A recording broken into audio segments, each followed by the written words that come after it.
A very good morning to all of you. In this class, I am going to start with the another important topic of chapter neural control and coordination, and the topic is generation and conduction of nerve impulse.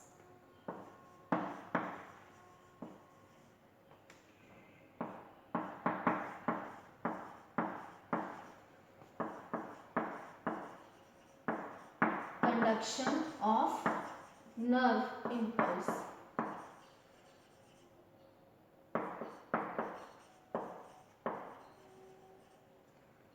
Generation and conduction of nerve impulse. How nerve impulse conducted in the along the axon membrane. तो axon membrane के along कैसे impulse का conduction होता है, आज हमें इस topic में ये डिस्कस करना है. नाउ स्टार्ट करते हैं एक्सॉन एक पर्टिकुलर नर्व मेम्ब्रेन से, फिर स्ट्रक्चर ऑफ नर्व से, फिर स्टार्ट करेंगे कैसे इम्पल्स का जनरेशन हो रहा है. So nerve general structure of nerve contain dendrites, axon, cyton, telodendron, nasal granules,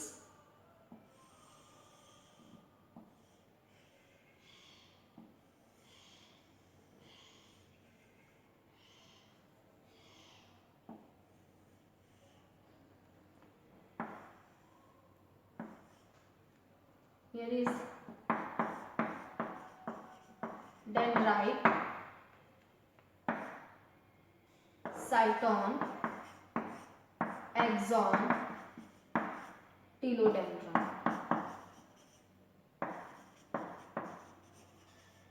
This is a general structure of axon or nerve का ये this is a general structure of neuron. Now axon के along, because we have already discussed how dendrite receive from nerve impulse from another neuron, or finally they transmit their impulse or stimulus throughout the axon, or finally axon to telodendron, or telodendron transmit these nerve impulse to the next or another neuron. तो how the nerve impulse conducted through the axon, कैसे axon के through nerve impulse conduct किया जा रहा है. Now structure के through देख लेते हैं, और जनरल स्ट्रक्चर में जो axon हो, axonal membrane,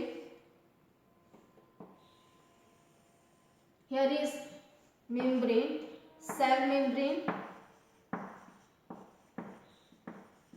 cell membrane. Now cell membrane, then inside the cell membrane here is exoplasm,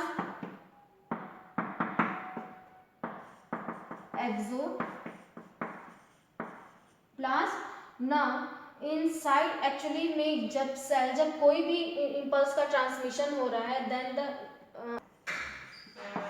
resting potential. Nerve impulse is not transmitted by the neuron or axon.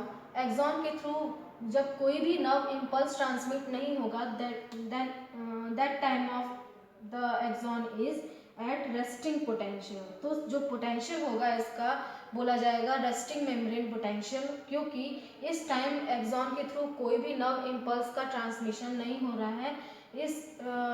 इस time पे जो axon पे charges होंगे वो कैसे होंगे यहाँ पे, क्योंकि सोडियम आयन कंसंट्रेशन लेस रहता है यहाँ पे. Sodium ion concentration minimum in amount and inside the axon, and the sodium ion concentration high in amount outside the membrane. तो outside the membrane the sodium ion concentration is higher in comparison to the inside of membrane, and the potassium ion concentration is low in amount outside the membrane and high in amount inside the membrane. तो यहाँ पे होगा क्या, sodium ion concentration और other positive charge कम होने की वजह से यहाँ पे जो टोटल पोटेंशियल है वो कैसे होंगे, निगेटिव चार्ज रिप्रेजेंट होंगे इन towards the inside of the membrane, negative charge show होंगे, और outside the membrane is positive charge shows positive charge.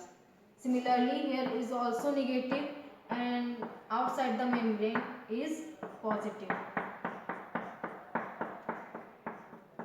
To inside the membrane positive charge, inside the membrane negative charge होंगे और outside the membrane positive charge. तो यहाँ पे क्यों positive charge है? Because sodium ion concentration and high amount of sodium concentration की वजह से पॉजिटिविटी एक आ जाएगी मेम्ब्रेन के ऊपर ड्यूरिंग रेस्टिंग पोटेंशियल के time, and in negative charge show होंगे towards the inside of the membrane.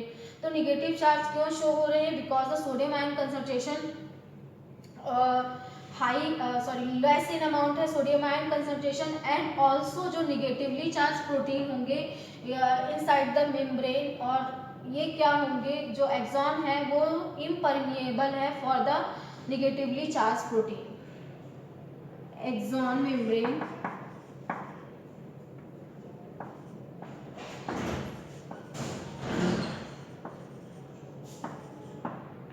is negatively charged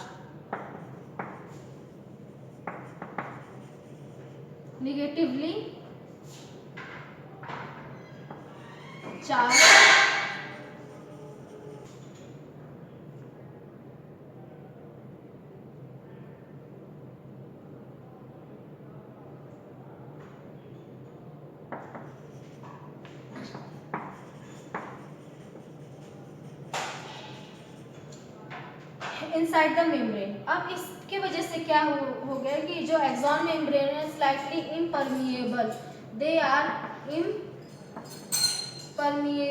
for negatively charge protein.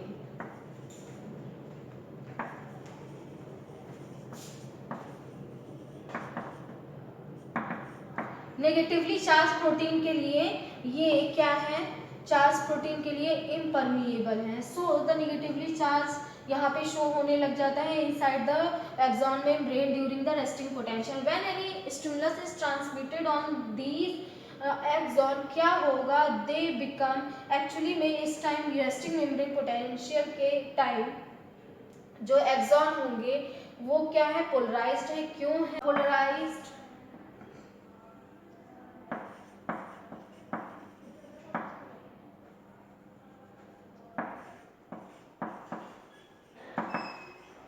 Polarised है, और पोलराइजेशन के टाइम क्या हो रहा है, बिकॉज एक्सॉन मेम्ब्रेन और जितनी भी सेल मेम्ब्रेन होगी they are form by the lipid bilayer and some intrinsic और एक्सट्रिंसिक प्रोटीन. तो यहाँ पे जो एक्सॉन मेम्ब्रेन है यहाँ पे sodium ion, sodium potassium pump present होंगे. Here is sodium potassium pump.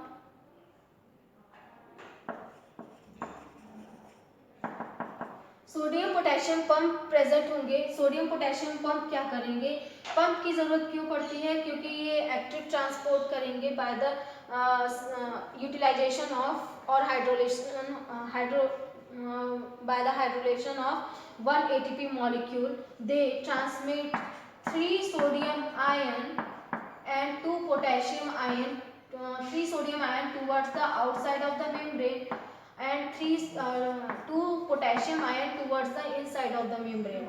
So the positive charge, इसी वजह से यहाँ पे पोलराइजेशन में पॉजिटिव चार्ज एक्सॉन मेम्ब्रेन के आउटसाइड पे दिखने लग जाते हैं और negative charge inside the membrane हो जाते हैं, क्योंकि 3 सोडियम आयन हर बार बाहर भेजा जा रहा है. तो टोटल जो पॉजिटिविटी है वो बाहर की साइड आ जाएगी और सिर्फ 2 पोटेशियम आयन इनसाइड लिया जा रहा है और अंदर आ रहे हैं बाय सोडियम पोटेशियम पंप. सो और यहाँ पे फिर पोटेशियम आयन, क्योंकि हमेशा पोटेशियम आयन अंदर आते रहेंगे तो इसकी वजह से जो कंसंट्रेशन है वो बाहर कम हो जा रहा है और inside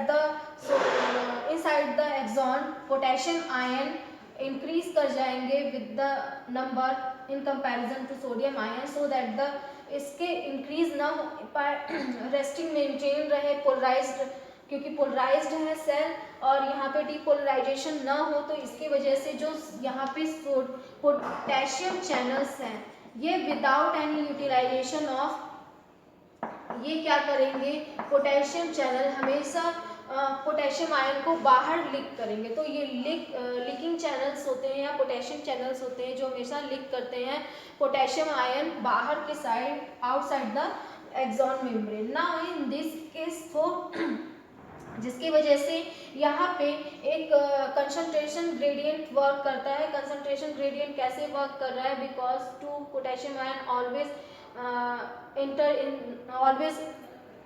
enter through sodium potassium pump inside the axon, so the concentration of potassium ion increases inside the axonal membrane or exoplasm में पोटेशियम आयन इंक्रीज कर जा रहा है तो कंसंट्रेशन ग्रेडियंट वर्क करेगा and potassium ion moves from high concentration gradient. How concentration gradient work?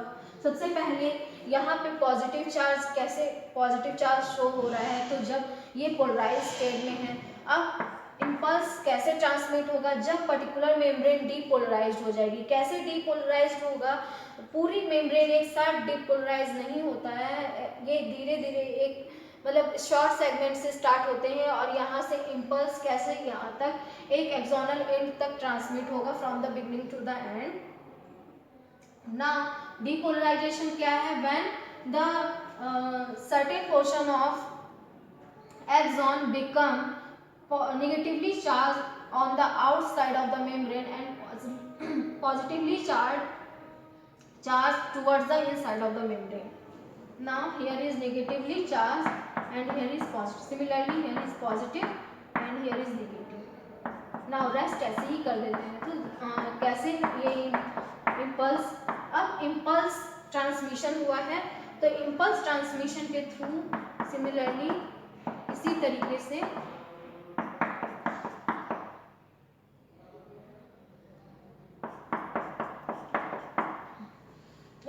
से impulse, जब impulse transmission होगा, अब इम्पल्स ट्रांसमिशन के थ्रू जो मेम्ब्रेन है, membrane become depolarised. Membrane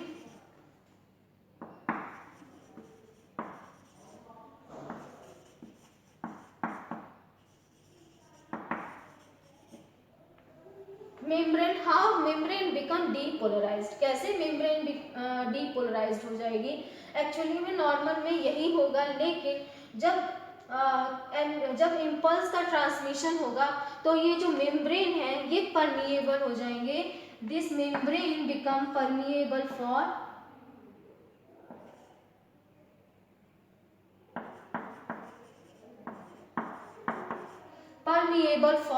sodium ion. Sodium ion के लिए परमिएबल हो जाएंगे।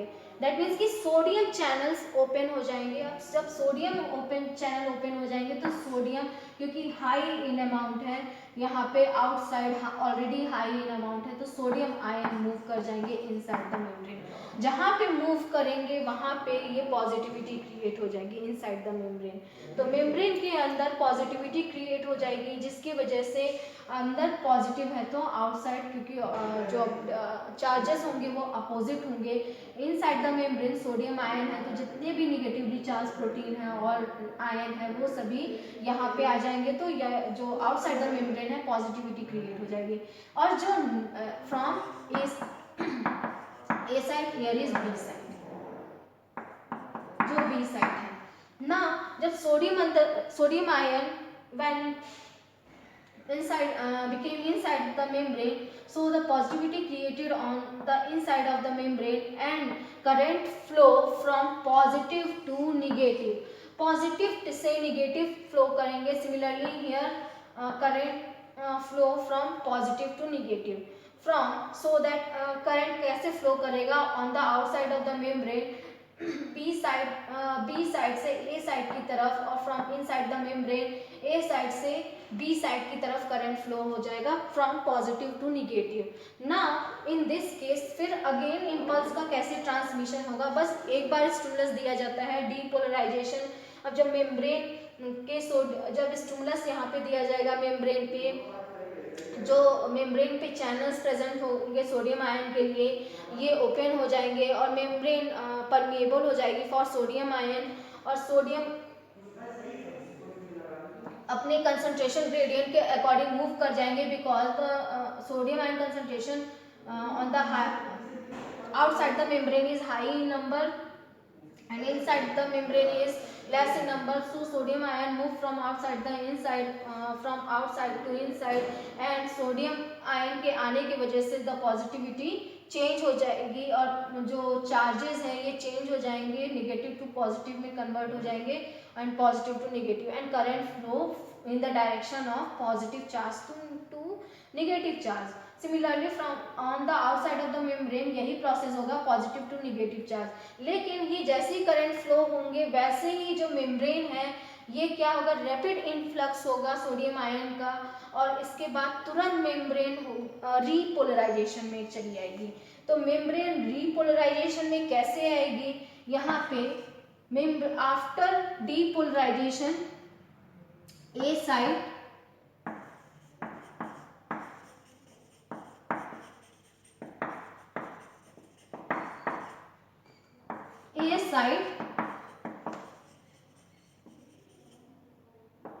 in repolarized.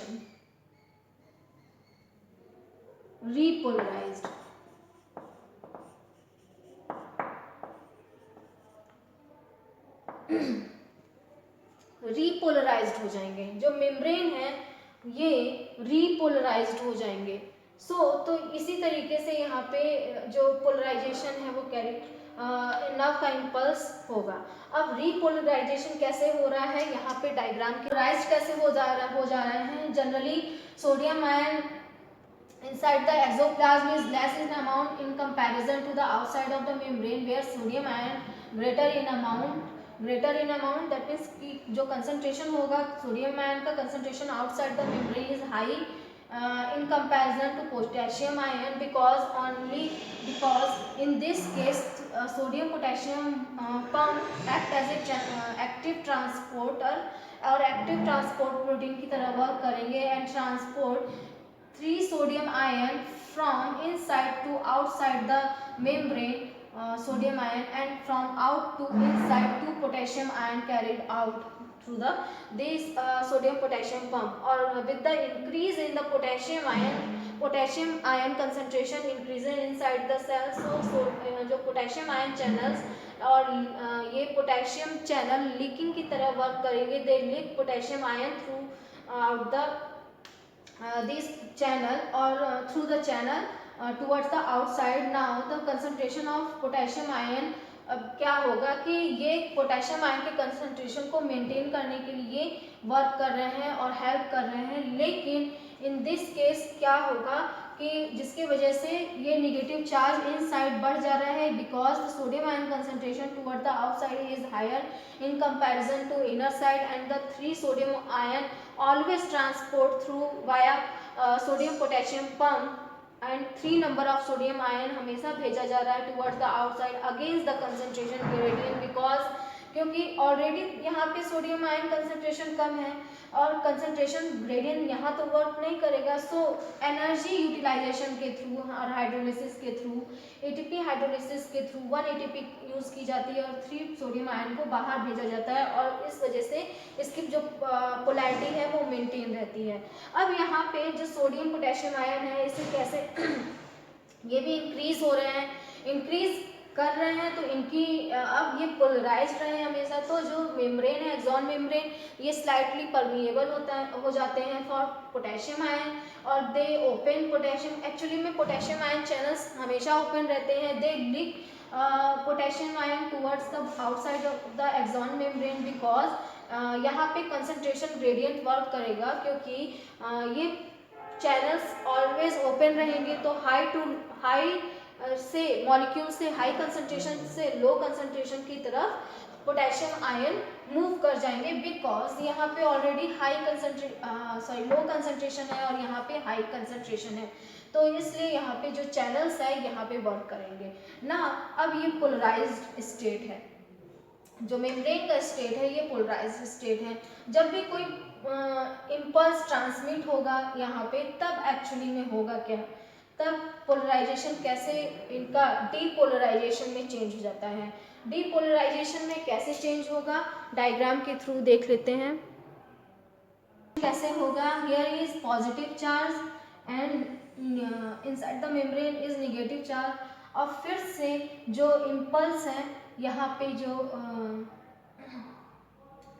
ए साइड पर फिर से sodium ion sodium potassium pump open हो जाएंगे और सोडियम आयन मूव कर जाएंगे towards the outside and positivity created on the outside of the membrane and negativity created on the inside the membrane. Now जब current flow होगा from positive to negative और यहाँ पे स्टिमुलस दिया जाएगा, that means कि ट्रेवल किया जा रहा है, करंट फ्लो हो रहा है, तो स्टिमुलस कहाँ से ए साइड से बी साइड पे ट्रेवल कर गए ना। सिमिलरली यहाँ पर भी जो सोडियम परमेबिलिटी है वो इंक्रीज हो जाएगी और पॉजिटिविटी इनसाइड आ जाएंगे, पॉजिटिविटी क्रिएट हो जाएगी towards the inside of the membrane and negativity created on the outside of the membrane and rest membrane इसी तरीके से रहेंगे। सो इस पार्ट को रीपोलराइजेशन कह रहे हैं because the sodium potassium channel फिर से ओपन हो जाते हैं and gate opens and the sodium ion move from inside to the outside, so the positivity again created on the outside of the membrane. सो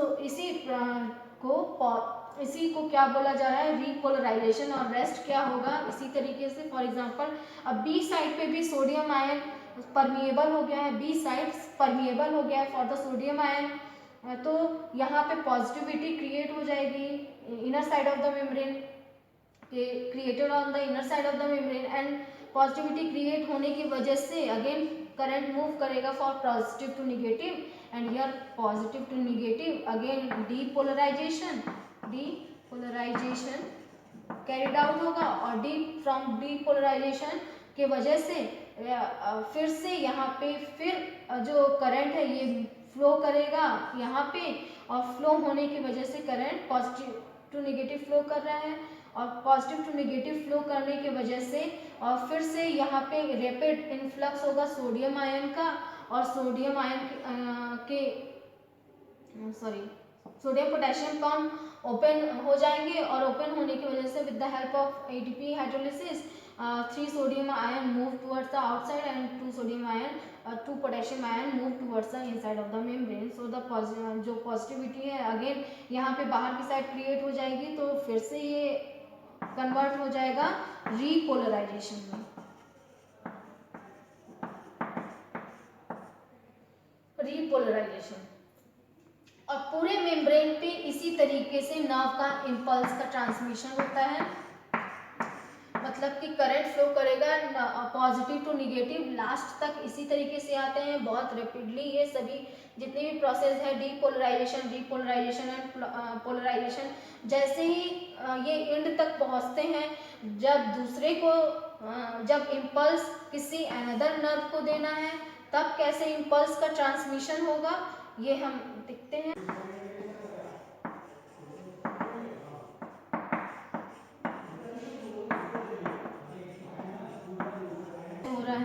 तो impulse एक axon से दूसरे, क्योंकि एक्सॉन के अलावा तो हमने डिस्कस कर लिया है एक्सॉन के अलावा कैसे कंडक्शन हो रहा है इम्पल्स का ना, इम्पल्स का एक एक्सॉन से दूसरे एक्सॉन में ट्रांसफर कैसे हो रहा है। हियर इज टीलोडेंड्राइट, तो एक सिनेप्सिस का फॉर्मेशन होता है and this is the end of dendrites. ना इसे क्या बोला जाएगा, क्योंकि यहाँ से इम्पल्स ट्रांसमिट होंगे इस नेक्स्ट न्यूरॉन पर, तो this is known as pre synaptic membrane.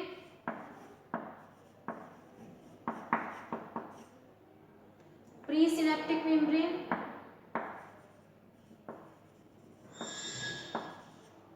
And post synaptic membrane.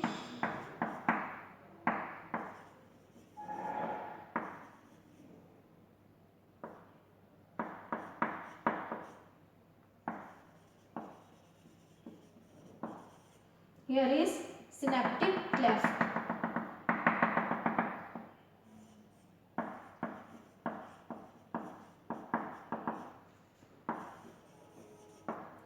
Synaptic cleft, अब प्री सिनेप्टिक से पोस्ट सिनेप्टिक मेम्ब्रेन और यहाँ पे एक्सॉन, here is एक्सॉन, ये another axonal part of dendrite लिखते हैं। डेंड्राइट। तो यहाँ से एक एक्सॉन से दूसरे एक्सॉन पे कैसे, या एक न्यूरॉन से दूसरे न्यूरॉन पे कैसे इम्पल्स का ट्रांसमिशन हुआ। जब यहाँ तक आ जाएंगे, एक एंड तक इम्पल्स आ जाए, एक एंड तक, नर्व के एंड तक जब इम्पल्स आ जाएगा तो here already present synaptic vesicles,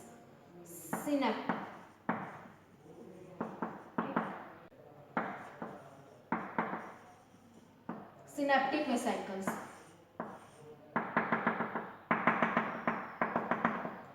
Synaptic vesicles have acetylcholine neurotransmitter substance.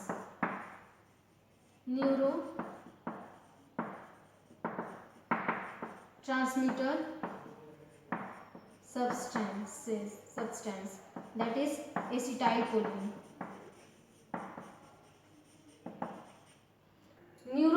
Acetylcholine has neurotransmitter substance.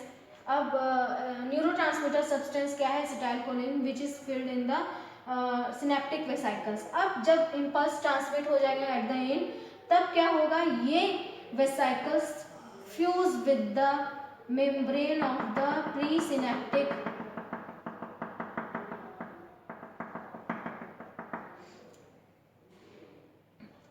अब यहाँ पे जब फ्यूज हो जाएंगे तो ये जो सिनेप्सिस, ये जो है सिनेप्टिक क्लेफ्ट है, इसमें न्यूरोट्रांसमीटर सब्सटेंस एसिटाइलकोलिन रिलीज हो जाएंगे और यहाँ पे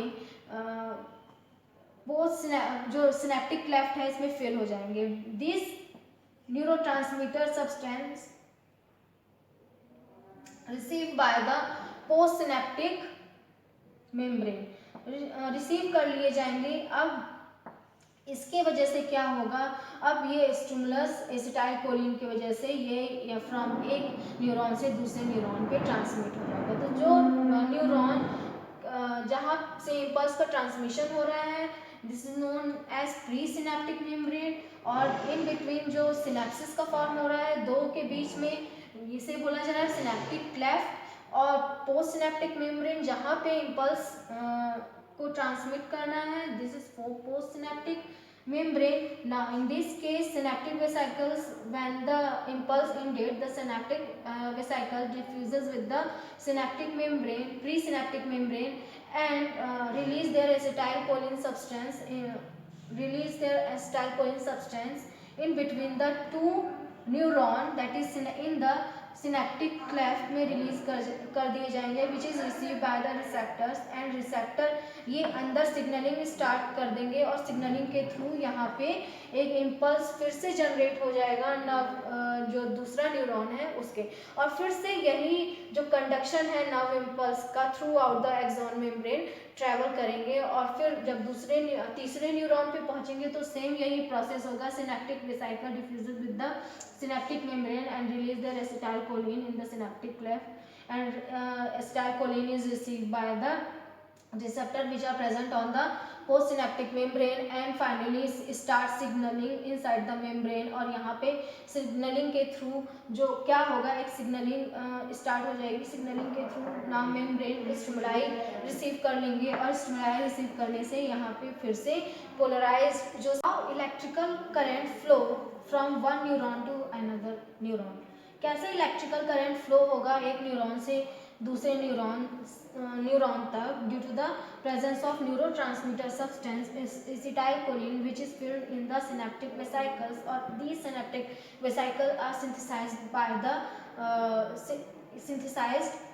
the Golgi bodies. So Golgi bodies play an important role in the formation of acetylcholine. सबसे पहले ये जो यहाँ पे न्यूरोट्रांसमीटर सब्सटेंस है, ये कैसे neurotransmitter substance how will be found in the synaptic vesicles और converted into the synaptic vesicles. Now यहाँ पे सबसे पहले डिस्कस कर लेते हैं कि कैसे एसिटाइलकोलिन, यहाँ पे भी मेजर रोल होगा डीएनए मॉलिक्यूल का, which have genes for the synthesis of acetylcholine neurotransmitter substance.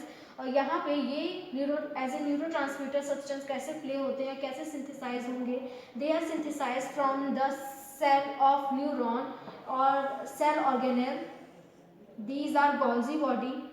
ना यहाँ पे गोल्जी बॉडी होंगे, और देन सिनेप्टिक वेसिकल्स, और सिंपली इस समय इन्हें वेसाइकल्स बोला जाएगा। Golgi body, where is Golgi body.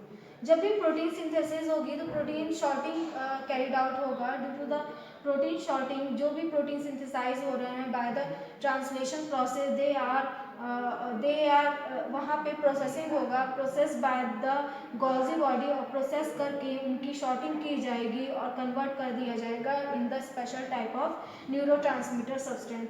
Then जब इन यहाँ पे शॉर्टिंग के थ्रू, प्रोटीन शॉर्टिंग के थ्रू जब मैच्योर प्रोटीन्स की सिंथेसिस हो जाएगी, देन इन्हें पैक कर दिया जाएगा इन द वेसाइकल्स। वेसाइकल्स में पैकिंग होगी और देन ये वेसाइकल्स सिनेप्टिक वेसाइकल्स में कन्वर्ट हो जाएंगे। सिनेप्टिक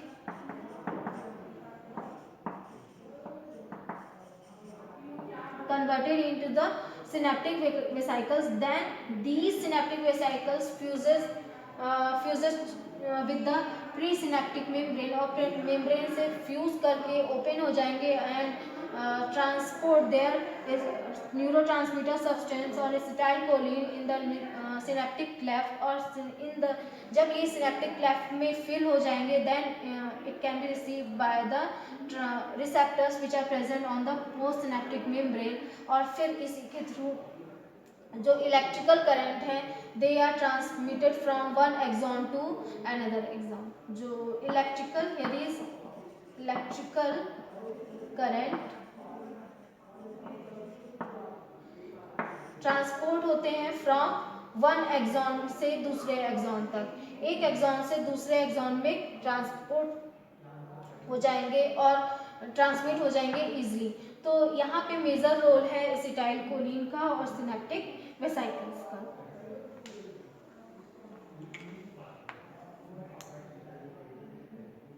सेल है और रेस्टिंग पोटेंशियल में है जो सेल, फिर से डीपोलराइज्ड और रीपोलराइजेशन यहाँ शो होने लग जाएगा, जिसके थ्रू नर्व इम्पल्स का कंडक्शन होने लग जाएगा।